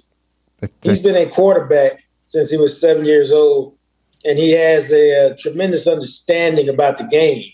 And then, like a lot of people who are sons of professional athletes, he got a lot of it just through osmosis, just hanging around. I mean, he's been talking to Tom Brady since he's been a freshman in high school. He's been talking to Brett Favre since he's in the 8th grade. And so it's not like you have to go out and hang out with Tom Brady on a regular basis. But if he's just talking to you on a regular basis, you can get knowledge and stuff that you can put in place. And he's a worker and a grinder. The thing about him is he's having a great year. This is his third different offense in 3 years. Imagine if he was in the same offense for 3 years and could really get down to understanding the nuance of this particular scheme. Well, this is the third one in 3 years, and he's crushing it. I don't know anything about Deion's personal life. Is he married? Obviously has kids. Has he been with the same woman for a while? He's been married twice, divorced twice. His current girlfriend, I don't know how long they've been together. It may have been a decade that they've been together. He's got 5 kids. He's a great dad in the sense of 2 of his sons play for him. His oldest son does almost all of his social media stuff. And then his daughter plays basketball at Colorado. So he's got 4 of his 5 kids with him in Colorado. His sister works for him. His mom lives in Colorado. I mean, he's a family guy. And so, yeah. How's his health? I heard that he had some toes amputated or some procedure like that. Well, he's got, like anybody who's got blood clots or who deals with blood clots, because I got a friend of mine who does, and you got to take blood thinners. You just have to always be aware of what's going on. But I was in Boulder a couple of weeks ago and talked to him, and actually the first thing out of my mouth was, "How's your health, Doug?" And he said, "I'm doing good, doing well." So he's mentally tough, one of the most mentally tough people I know. How else could you be coaching sideline from a motorized wheelchair at Jackson State, which is insane when you think about it. So his health, as far as I know, is good. He's mentally tough, and so he looks good. I mean, he's still at his playing weight, as he doesn't mind telling you. And he wears suspenders, not belts, because he can. What are we going to get when we read Coach Prime? What lessons are we going to learn? I think you learn. I think the biggest thing is how to achieve success, which is through consistency. I mean, anything you do, if you do it consistently, odds are you do it well over a period of time. And so his consistency is amazing. But really, to me, it's about the journey of a bunch of guys and a coach and how they try to achieve perfection. A lot of sports teams try to achieve it. But there's a lot of stories because, one of the things I love about this business is everybody's got a story. Most people don't care about your story, but everybody's got a story. And so the kids that I talked to, I was sad because all of their stories couldn't make it. I mean, there were several guys who had really good stories, interesting stories that just couldn't make it because I just ran out of space. And so the stories I was able to tell were this Hayden Hagler, who lost 3 of his brothers in individual accidents. Whether you tell his story or whether you tell the story of Shane Hooks, who was a premature baby, was only 2 ounces at birth. All these guys. What? Hold on, 2 pounds at birth, right? Yeah, 2 pounds. Oh, sorry, said 2 ounces. Okay, just want to 2 pounds. Just want to let you know I was listening. So you got those guys. You got a guy Cameron Silman Craig, who's with him in Colorado right now, played for him in high school, moved from Birmingham to Dallas, not to play for Deion per se, but because he wanted to play Texas high school football because he thought that was the best football in the country. And if he could do that, then he could play at the collegiate level and maybe the NFL level. And then there's Alejandro Mata, the big-time kicker that they've got that they brought from Jackson State, who had no scholarship offers till Jackson State interrupted him during the chemistry class and said, hey, we got a scholarship offer you. Are you interested? And he said, I don't have any, so yes, I'm taking you right now. But all these kids and all these stories and what they went through to achieve, to get close to perfection, to me, it's pretty interesting and pretty heartwarming. Well, the name of the book's called Coach Prime, Deion Sanders and the Making of Men. Jean-Jacques Taylor is the author, and it's available wherever you find better books. Good to speak to you, Jacques. Hope we can catch up again. Give us an update on the Cowboys, who seem to be on the right track. Anytime. I appreciate it, man. Thanks a lot. Good to speak to you. All right. I'm going to be in Spokane, Washington, the Spokane Comedy Club coming up October 27th and 28th, and then off to Tacoma, October 29th at Tacoma Comedy Club. You can go to adamcarolla.com for all the live shows. And until next time, this is Adam Carolla for Ian Bagg and Jean-Jacques Taylor and Chris Max Bettis saying, mahalo.